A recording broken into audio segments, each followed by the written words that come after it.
ጌታችንና መድኃኒታችን ኢየሱስ ክርስቶስ ከሰማይ ሲመጣ በዋናነት በእግዚአብሔርና በሰው ልጆች መካከል ያለውን የጥል ግድግዳ ለማፍረስ ነው የመጣው።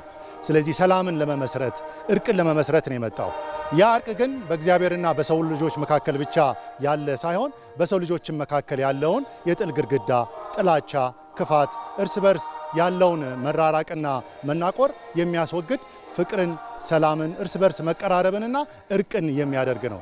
ስለዚህ ከሰማይ የመጣው ይህ መልእክት ከሰማይ ጋር የሚያስታርቀን ብቻ ሳይሆን እርስ በርስም የሚያስታርቀን መልእክት ነው።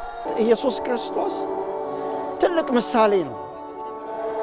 የትህትና የፍቅር ምሳሌያችን ነው። እርሱን እንድንመለከት እርሱን እንድናሳይ በሕይወታችን በኑሯችን ኢየሱስ ክርስቶስ የራሱ ቤት አልነበረውም አይደለ? የራሱ መቃብር እንኳን አልነበረውም እኮ በዚህ ምድር። ግን ሕይወቱን ለሰው ልጆች ሰጠ። ዘመኑን ሁሉ ለሰው ልጆች ኖረ።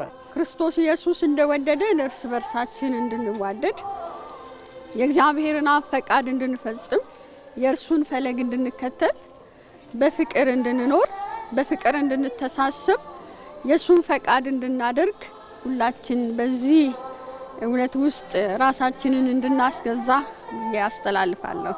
እንግዲህ እሱ አምላክ ሆኖ ሳለ ተዋርዶ የኛን ኃጢአት ይቅር ብሎ በእኛ ፋንታ ከሞተ እና ከወደደን በዛ ፍቅር ከወደደን እኛም ደግሞ የበደሉንን ሰዎች በተለያየ ሁኔታ ምናውቃቸው ማናውቃቸው ብዙ ሰዎች የጎዱንን ሰዎች ይቅር የማለት ልብ ሊኖረን ይገባል።